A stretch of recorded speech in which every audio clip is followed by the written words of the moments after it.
Zahra Kurniasi dari SMA 1 Solok Selatan sebagai pembicara pertama dari MOSI bahwa penerimaan mahasiswa baru hanya didasarkan pada tes talenta bawaan.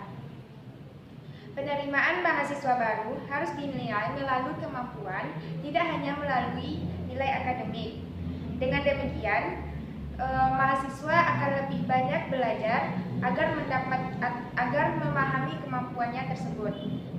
Seperti pada saat sekarang ini, pada masa corona itu melakukan daring sehingga nilai-nilainya itu tidak sesuai dengan kemampuan. Saya akan masuk kepada definisi. Pada dasarnya, penerimaan mahasiswa baru didasarkan kemampuan agar dapat melihat bakat dan minat dari mahasiswa tersebut agar tidak salah dalam memilih jurusan.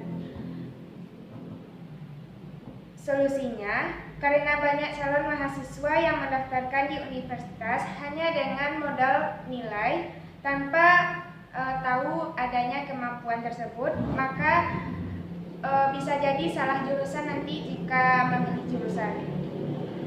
Pada sekarang saya melimit mengenai batasan pada universitas negeri yang ada di Indonesia untuk banyak menilai dengan kemampuan tanpa nilai akademik. Bisa saja nilai yang akademik itu hanya nilai yang diada-adakan tanpa melihat kemampuan yang ada oleh mahasiswa tersebut. Mekanismenya dapat dilakukan dengan membuat aturan baru oleh pemerintah atau dewan yang terlibat untuk menetapkan penerimaan mahasiswa baru sesuai dengan kemampuan dan bakat minat mahasiswa tersebut tanpa adanya bantuan oleh nilai akademik maupun rata-rata ijazah sekolah. Tujuannya agar mahasiswa tersebut dapat menjalankan jurusan sesuai dengan kemampuan dan melanjutkan pekerjaan sesuai dengan bakat dan minat mahasiswa tersebut.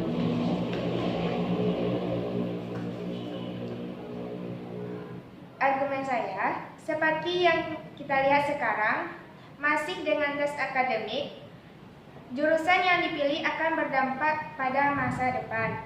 Misalkan, ia berbakat di bidang matematika, namun nilainya tinggi pada bidang hukum, maka tidak sesuai dengan kemampuan dia masuk ke dalam jurusan hukum. Padahal kemampuannya berada pada jurusan matematika. Tidak hanya itu, banyak perusahaan yang membuka lowongan pekerjaan sesuai dengan nilai akademik, misalnya nilai ijazah rata-rata sekolah atau IP-nya. Maka jika terus-menerus menggunakan tes akademik, maka akan berdampak pada bakat minat mahasiswa tersebut tidak disalurkan sesuai dengan minatnya. Kemampuan yang ada di dalam mahasiswa tersebut jadi terpendam tanpa melihat kemampuan yang dia punya.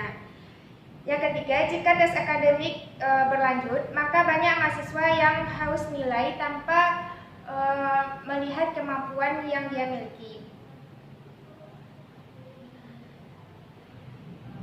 Kemudian, mengapa harus dilihat sesuai dengan kemampuan? Karena agar kemampuan mahasiswa tersebut tersalurkan dan berguna bagi diri sendiri maupun bangsa dan negara. Jadi, saya sangat setuju bahwa penerimaan mahasiswa baru harus didasarkan oleh tes talenta maupun kemampuan.